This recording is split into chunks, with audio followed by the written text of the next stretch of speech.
Bagi masyarakat Kota Bekasi bahwa sekolah tentu karena terbatasnya sekolah negeri yang daya tampungnya juga terbatas, kita juga mendorong agar kewajiban bagi pemerintah juga untuk memberikan subsidi bagi anak sekolah kurang mampu yang tidak tertampung di negeri. Bisa sekolah di swasta dengan subsidi dari pemerintah.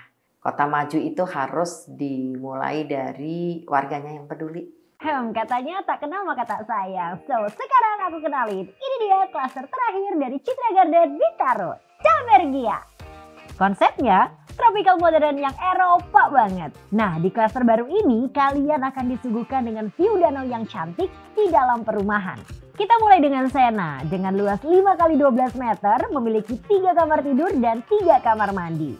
Memiliki desain clean, cahaya alami yang maksimal, serta ruang-ruang yang bisa diadaptasi sama gaya hidup kamu. Gak kalah bagus juga, ada tipe yang lebih luas nih, 6x12 meter. Kenalin, ini Serisa. Rumah ini punya desain yang lapang dengan layout yang rapi dan nyaman. Ada 3 kamar tidur dan 3 kamar mandi. Pokoknya ideal banget buat keluarga kamu. Sekarang tinggal kamu yang tentukan mau pilih tipe yang mana dari klaster Dalbergia.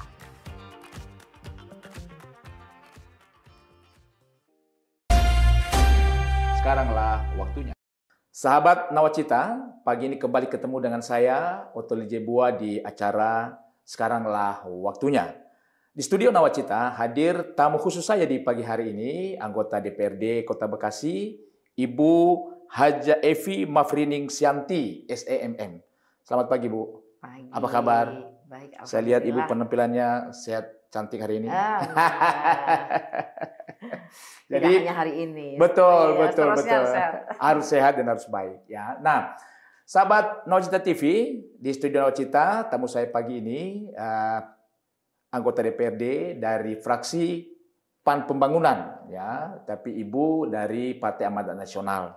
Dan sekarang dengan jabatan Sekretaris Komisi 2 yang membidangi pembangunan di Kota Bekasi. Bincang-bincang Bu, sebelum terpilih menjadi anggota DPRD Kota Bekasi, Ibu ini profesi apa Ibu Evi? Saya pasti ibu rumah tangga. Sudah ya. pasti ibu rumah tangga. Anak berapa? Ibu rumah tangga dengan 3 anak. Ada 3. 2 perempuan, 1 laki-laki. Sudah sukses semua? Ya alhamdulillah, kesuksesannya tidak hanya diukur dengan materi tentu ya. Betul. Tapi saya berharap anak-anak bisa cukup mandiri sampai saat ini. Dan selain sebagai ibu rumah tangga, saya juga adalah sedikit kegiatan usaha. Oh, bisnis lah ya? Ya, dan ada ilmu sedikit biar bisa bermanfaat juga bagi masyarakat. Bagi masyarakat, jadi dosen juga. Oh, jadi dosen. Mengajar bidang apa Ibu?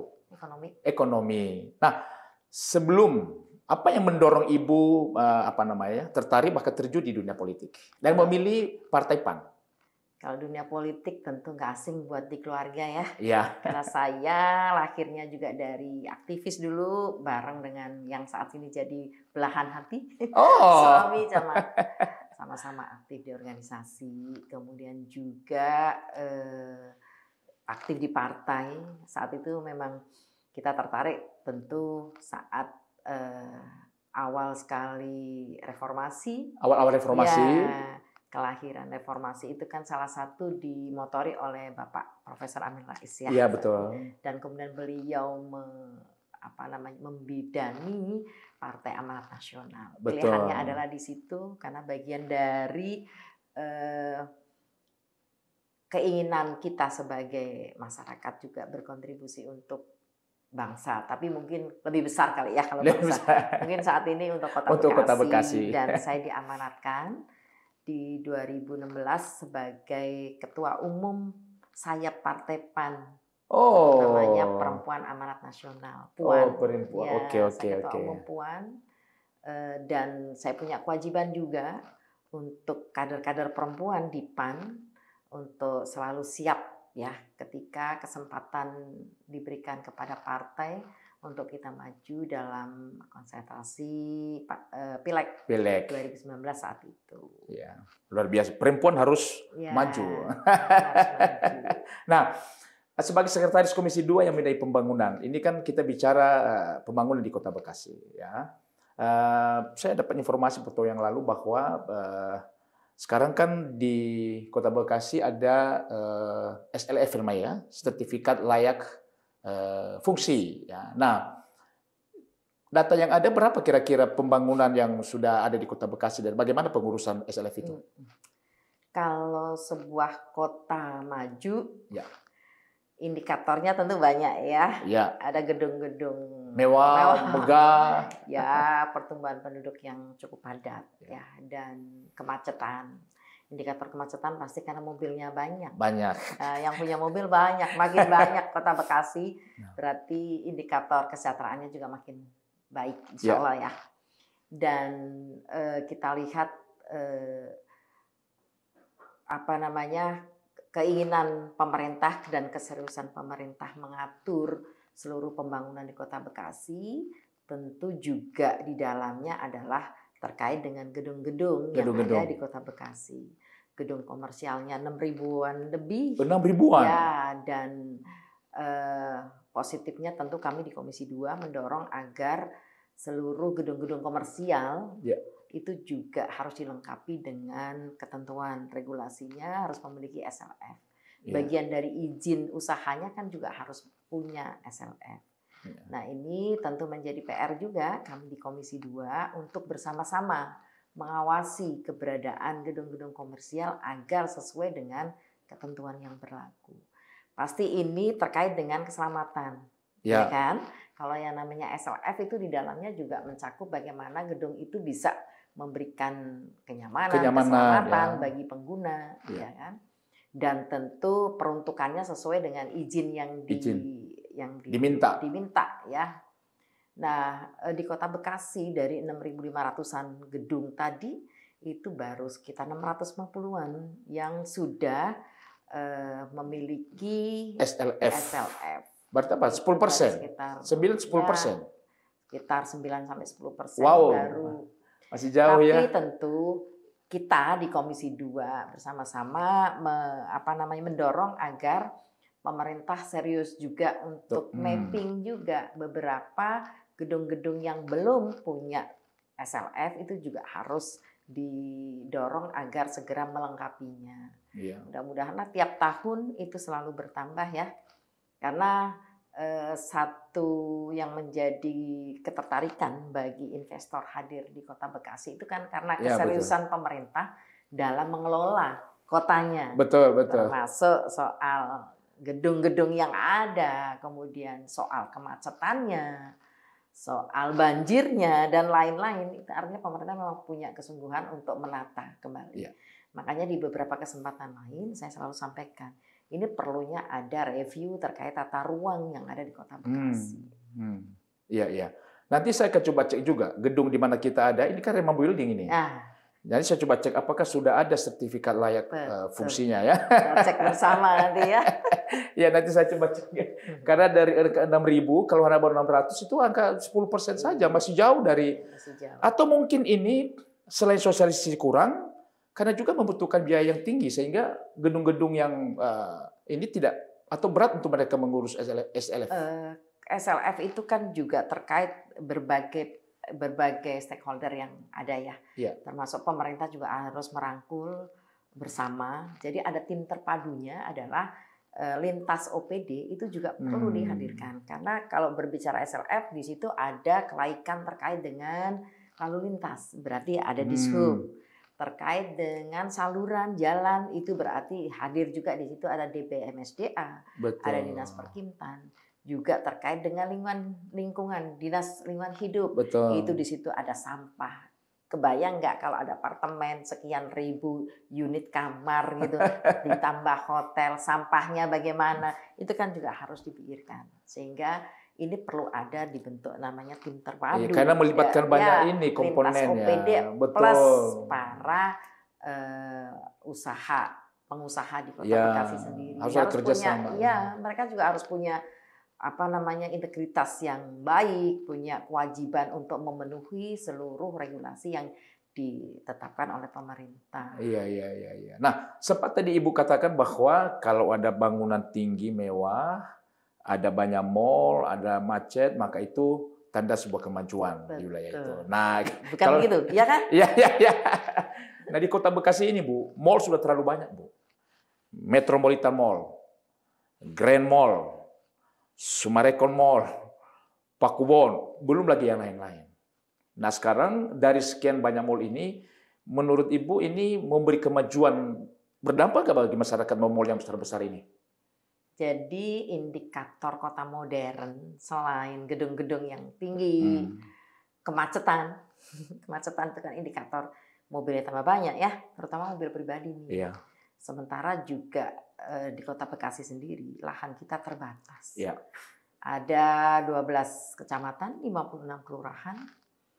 Jumlah penduduk yang padat itu di beberapa wilayah misalnya Bekasi Timur, Bekasi Selatan, itu kan yang harus dilakukan oleh Distarum misalnya melakukan review ulang juga terhadap beberapa wilayah yang secara penduduknya misalnya sudah padat. Pembangunannya mana yang perlu dimaksimalkan, mana yang sudah maksimal, itu semua perlu di mapping lagi. Sehingga yang harus dilakukan tentu oleh pemerintah dalam hal ini selain keseriusan untuk menata kembali, juga mengatasi keruwetan macet. Berarti kan ada manajemen pagi sama sore Kota Bekasi macetnya manajemen lalu lintas, kemudian juga pembangunan yang melengkapinya, flyovernya dan lain-lain. Ke depan insya Allah 2026 itu juga akan dibangun nih flyover, mudah-mudahan. Flyover yang di mana? Di kalau nggak salah stasiun. Oh, stasiun. Arah ke Ahmad Yani. Oke. Itu mengurai kemacetan air. Betul, memang di stasiun sangat macet. Itu daerah stasiun. Macet banget tuh. Itu luar biasa kan. Luar biasa. Dengan terbatas jalan, yang kecil, ada badan jalan juga dipergunakan. Betul. Ya, kadang masih ada para yang buka lapak ya. Itu sudah pasti. Itu juga yang harus ditertibkan. Iya. Sehingga secara keseluruhan tidak hanya mampu bisa mengatasi kemacetan, melengkapi infrastrukturnya iya, kemudian yang kedua juga terkait peran masyarakat juga nih, kesadaran masyarakat untuk tertib, tertib. Kalau parkir juga tidak bisa sembarangan. Ya. Kebayang nggak sih di Kota Bekasi rumahnya itu banyak yang nggak punya parkiran? Parkir betul. Nah akhirnya parkir di jalan. Itu kan pemandangan yang seharusnya sudah harus ditertibkan oleh pemerintah. Dan saya yakin Pak Tri Adianto dengan Pak Haris Bobiho itu punya sama linear dengan apa yang sedang menjadi kebijakan dari Gubernur KDM ya. Salah satunya misalnya 5 tahun itu kabel udara tidak akan ada lagi. Iya betul. Jadi nanti ke depan dengan metodenya ducting itu kabel semuanya ditanam di bawah tanah. Itu memang yang bagus. Oke, jadi nanti insya Allah 2026 ini sudah ada investor di Kota Bekasi.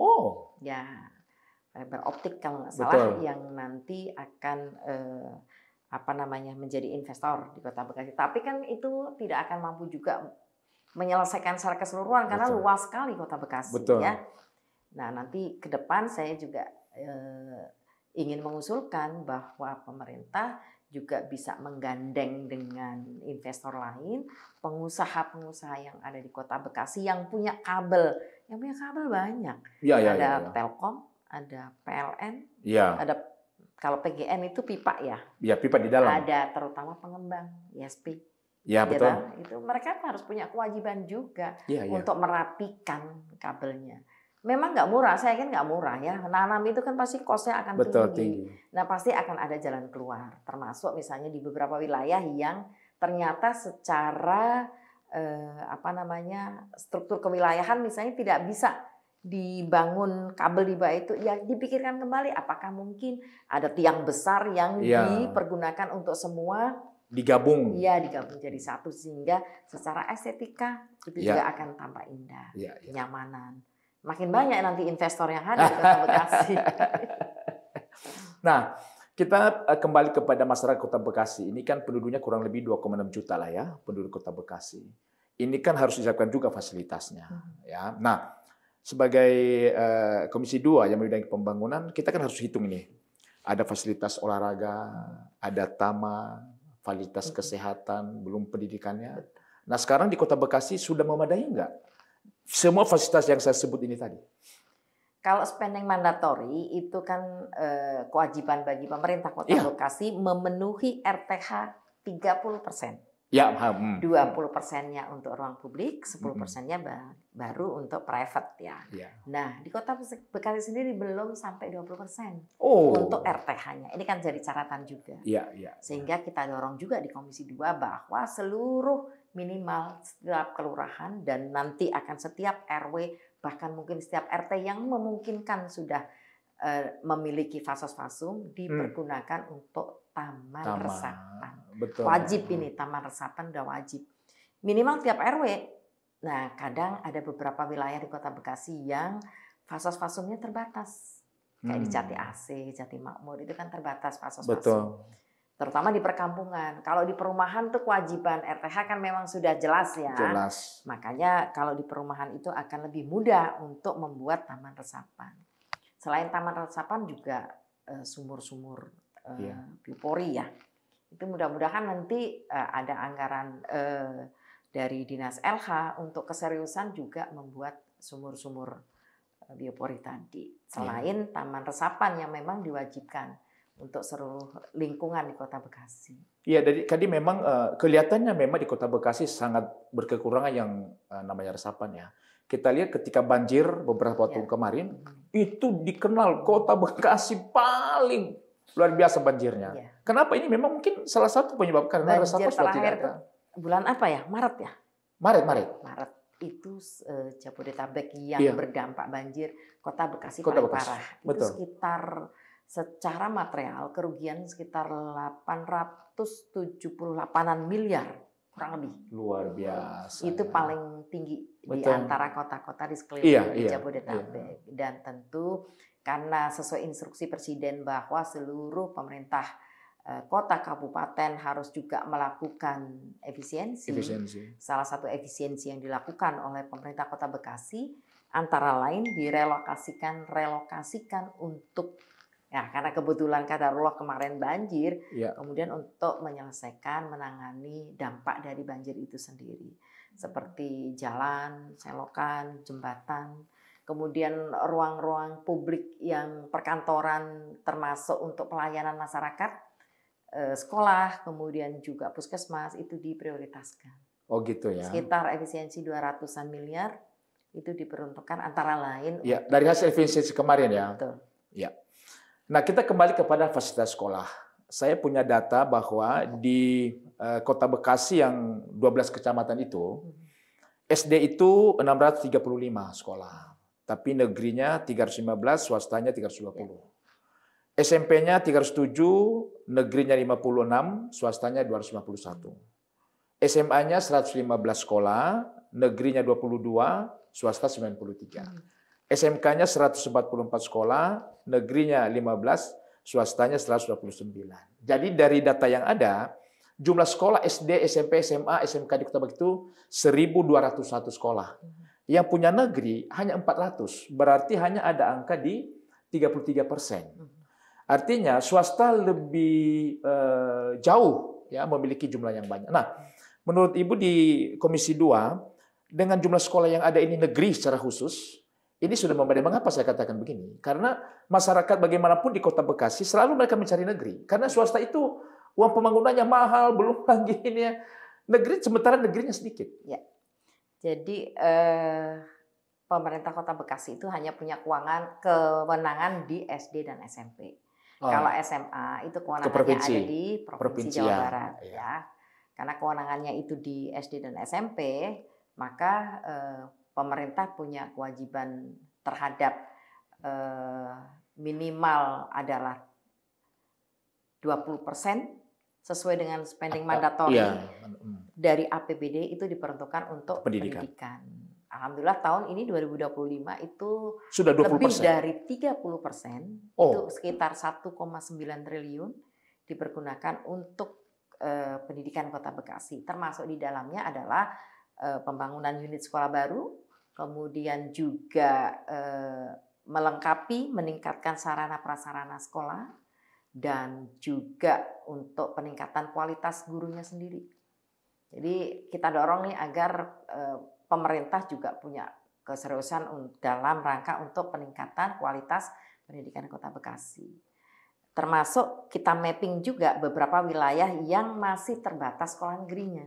Ada beberapa sekolah nih kayak di Jati Makmur, Jati AC itu masih terbatas, dan sudah ada planningnya, nanti akan ada sekolah-sekolah baru di beberapa wilayah yang memang minim sekolah negeri. Sekolah negeri, betul. Kalau sekarang yang sudah lebih banyak itu di wilayah Bekasi Timur ya, itu jauh lebih banyak dibandingkan dengan wilayah lain untuk sekolah negerinya.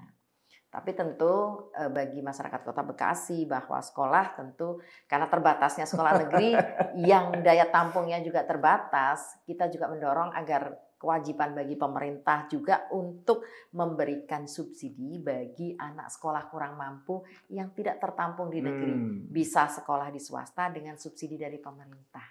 Dan itu sudah ada anggarannya. Artinya sekolah itu tidak harus di negeri, karena sekolah swasta juga bisa disubsidi oleh pemerintah sendiri. Ya, sekolah swasta itu kan menjadi balancing ya, buat juga dalam rangka peningkatan kualitas sekolah di Kota Bekasi, sehingga kita harapkan sekolah-sekolah swasta juga semakin meningkatkan kualitasnya juga ya, sehingga juga diminati oleh masyarakat Kota Bekasi. Jadi kenapa? Karena sampai hari ini masyarakat kita itu selalu mencari sekolah negeri. Baik SD, SMP, SMA. Ini saya punya teman, dia daftarkan anaknya di sebuah SMA di Kota Bekasi ini. Saya sebutlah SMA 14 di Kota Bekasi. Itu jumlah pendaftaran itu hampir 1.500 orang. Sementara daya tampungnya itu hanya sekitar 300. Bahkan itu didongkrak pun jadi 350. Berarti kebuang udah 800-900 kan, anak ini kan semua ke swasta. Sementara kemampuan mereka mengapa harus berebut di negeri? Sementara negerinya sangat terbatas sekali. Jadi mungkin ini salah satu masukan supaya pemerintah mulai memikirkan. Cuma memang ini kalau SMA kan harusnya ke provinsi ya. Kita minta PKDM lah untuk biar didengar Gubernur Jawa Barat. Itulah artinya, Pak. Kekurangan yang SMA, SMK di Kota Bekasi. Tapi itu sudah di mapping. Waktu pertemuan terakhir Bapak Wali Kota dengan Pak KDM sendiri, bahwa nanti ke depan akan dibangun juga SMA yang memang masih minim di wilayah Kota Bekasi. Iya. Nah, salah satu fasilitas pembangunan di Kota Bekasi adalah kesehatan. Ya, saya baca data bahwa penyakit yang paling menonjol di Kota Bekasi itu adalah ISPA, infeksi saluran pernafasan. Itu kasus dari Januari sampai Maret, 15 Maret 2025 itu ada 83 kasus loh. Dan DBD 421 kasus. Nah, di DPRD apakah ini sudah mengetahui seperti ini dan bagaimana dengan Dinas Kesehatan? Kalau bicara penyakit biasanya juga tergantung dengan musiman ya. Musiman, iklim tertentu ya. Sekarang masuk ke pancaroba ya.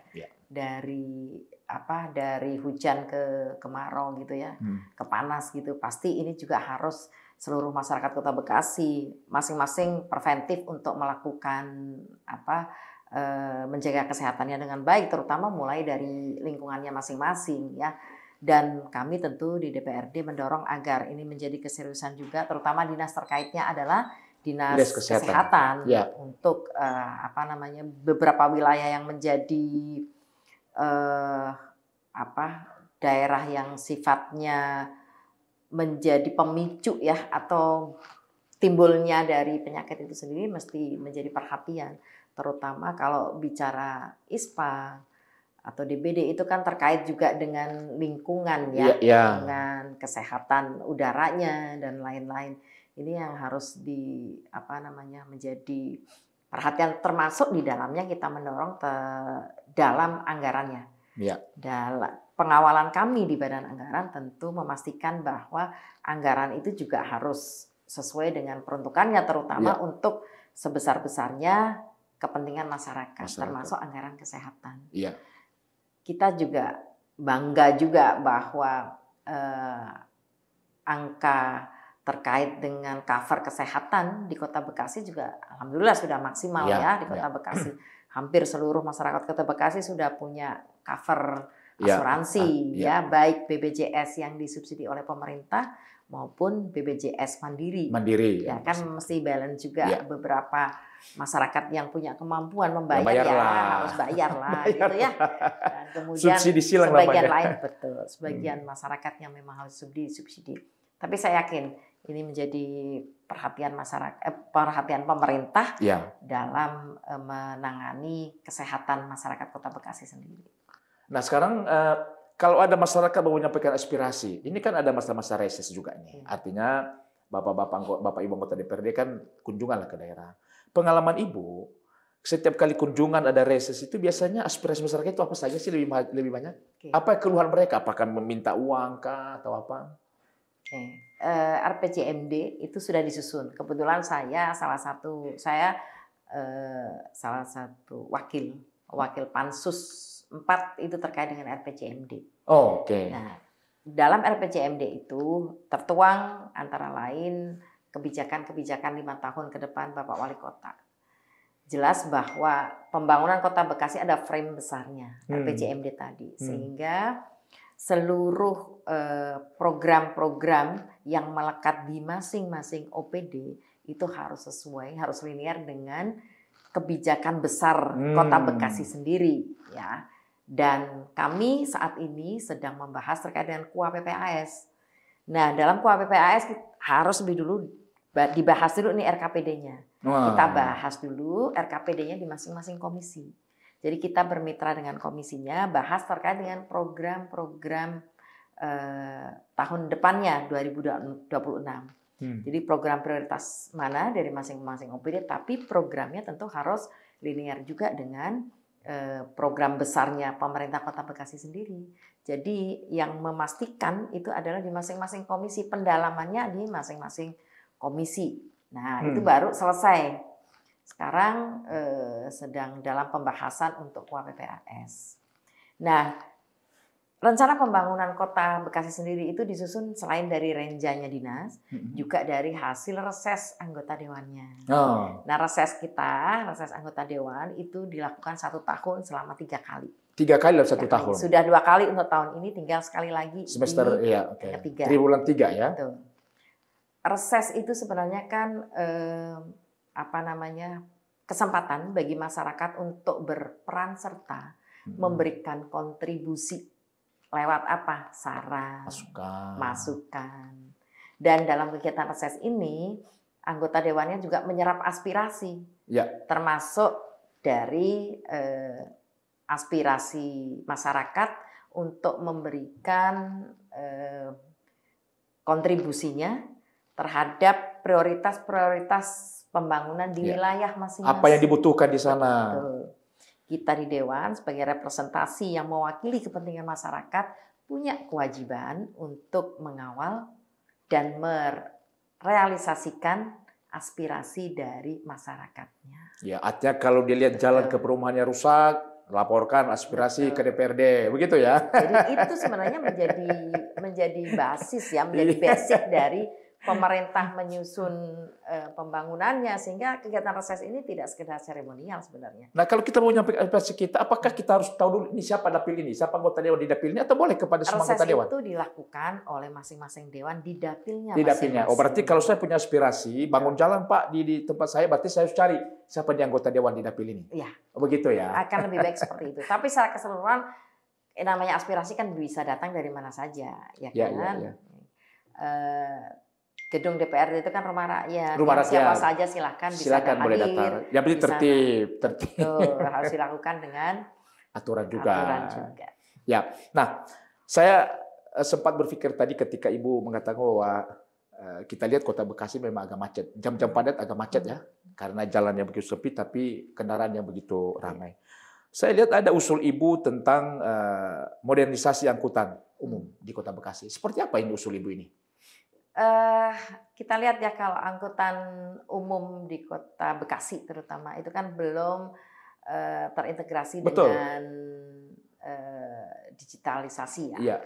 Jadi ke depan mudah-mudahan angkutan umum di Kota Bekasi lebih menarik, nyaman, dan murah, bersubsidi dari pemerintah gitu. Kalau perlu tidak bayar dong seperti Jakarta. Ya, ke depan tidak harus disubsidi pasti. Betul. Ya. Dan tentu ini terobosan positif bagi Kota Bekasi untuk mengatur angkutan umumnya, Ya. ya, agar diminati. Nanti bisa jadi ke depan masyarakat lebih nyaman menggunakan Transportasi angkutan umum, transportasi umum daripada menggunakan kendaraan sendiri karena terbatasnya lahan parkir, Betul. ya kan? Iya. Ya mudah-mudahan kita bisa belajar dengan Jaklingko-nya DKI atau wirawirinya Kota Surabaya. Betul. Yang lebih dulu sudah merealisasikan angkutan umumnya dengan basis digitalisasi BTS. Iya, ya. saya rasa memang Kota Bekasi harus punya angkutan umum yang cukup bagus sehingga para kendaraan yang punya kendaraan ini dia bisa lebih memilih angkutan umum ya. Nanti bisa ada desain khusus juga untuk para disabilitas. Iya, dibuat khusus ibu-ibu ya kan, kelompok lansia dan sebagainya masih tetap bisa menggunakan angkutan umum dengan aman. Ya, luar biasa. Sahabat Nawacita, luar biasa diskusi saya dengan Ibu Evi. Bu, sebagai penutup, ini kan besok kita merayakan 17 Agustus, 80 tahun Indonesia Merdeka. Apa pesan Ibu kepada masyarakat Kota Bekasi? Bekasi itu kan rumah kita ya. Iya. Bekasi itu rumah kita. Jadi kalau kita ingin kota ini maju, tentu yang pertama kita harus peduli terhadap kota kita. Peduli. Bukan hanya jalan yang mulus aja ya. Atau mungkin gedung-gedung tinggi, tapi juga tentang warganya yang harus peduli. Peduli satu misalnya pada lingkungannya. Buang sampah ada tempatnya. Gitu ya. Parkir kendaraan roda 4, roda 2 tempatnya. Sesuai ada tempatnya juga, iya kan? Iya. Jadi ya kota maju itu harus dimulai dari warganya yang peduli. Iya. Terima kasih Bu Evi, sahabat Nawacita. Demikian diskusi saya dengan Ibu Evi, anggota Komisi 2 DPRD Kota Bekasi dan juga sebagai sekretaris Komisi 2 yang bidang pembangunan dan ketua fraksi PAN Pembangunan ya. Tadi menarik sekali bahwa Kota Bekasi rumah kita. Kita harus peduli dengan rumah kita sendiri. Salam sehat untuk kita semua. Sekaranglah waktunya.